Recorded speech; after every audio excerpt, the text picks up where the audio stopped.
ஒரு ஊரில் ஒரு ராஜாவும் ஒரு ராணியும் இருப்பாங்களாம். அவங்களுக்கு ஒரு அழகான இளவரசி இருப்பாங்களாம்.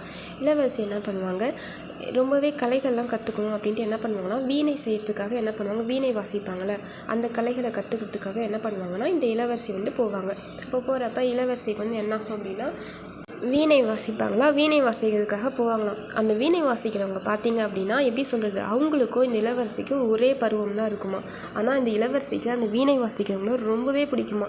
இருந்தாலும் என்ன தான் இவங்களுக்குள்ள உறவு அப்படின்ற மாதிரி எல்லாம் நினச்சிட்டே இருப்பாங்க. ஆனால் 2 பேருமே காதல் பண்ணுவாங்க, ரொம்பவே விரும்புவாங்க. அப்படி இருந்தாலுமே என்ன பண்ணுவாங்கன்னா, காதல் பண்ணோம் அப்படின்னா அந்த காலத்தில் ரொம்பவே பனிஷ்மெண்ட் அதிகமாக இருக்கும்ல, 2 பேரும் சேர விட மாட்டாங்க. அப்படின்றதுக்காக என்ன பண்ணுவாங்கன்னா, அந்த இளவரசி காதலை சொல்லவே மாட்டாங்க. அந்த வீணை வாசிக்கிறவரும் ஒரு நாட்டோட இளவரசன் தான், அவங்களுமே காதலை சொல்லவே மாட்டாங்களாம்.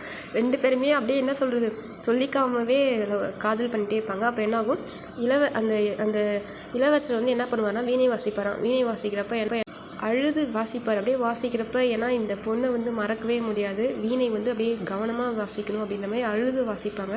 வாசிச்சுட்டு இருக்கும்போது அவர் கை வலிக்கும் அப்படின்ற மாதிரி நினச்சி இந்த பொண்ணு என்ன பண்ணுவாங்கன்னா, ஏன்னா விரும்புகிறாங்களே அதனால் கை வலிக்கும் அப்படின்ற மாதிரி நினச்சிக்கிட்டே என்ன பண்ணுவாங்கன்னா, இவங்களும் அழுவாங்களாம். அப்படியே 2 பேருமே அழுவாங்க, சொல்லவே முடியாமல்.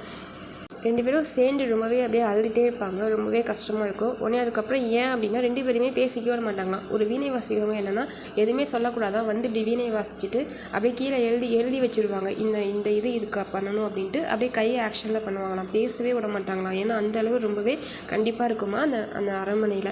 அப்போ என்ன ஆகும், உடனே இளவரசியும் தன்னோட காதலை சொல்லவே முடியாது. ஏன்னா அவங்களும் பேச முடியாது, பக்கத்தில் நின்று அழுவாங்களாம். அப்போலாம் என்ன நினைப்பாங்க, இளவரசிக்கு பயத்தினால அழுகுறாங்க அப்படின்னு நினச்சிப்பாங்க. ஆனால் இளவரசி பயத்தினால இல்லை, அவங்க மேலே இந்த காதல்னால அழுதுகிட்டே இருப்பாங்களாம். அப்படியே நின்று இப்படி எதுக்காப்பில் நின்று அப்படியே பார்த்தே அழுதுகிட்டே இருப்பாங்க. அதுவும் அந்த இளவரசருக்கு தெரியுமா, ஏன் அப்படின்னா தன்னை காதல் பண்ணுறாங்க அப்படின்ற மாதிரி எதுவுமே சொல்ல மாட்டாங்க. அப்படியே சொல்லி அப்படியே வீணை வாசிச்சுட்டு அப்படியே அமைதியாக இருப்பாங்க. அப்படியே இந்த ஸ்டோரியை அப்படியே சொல்லவே முடியாமல் முடிச்சிடுவாங்க.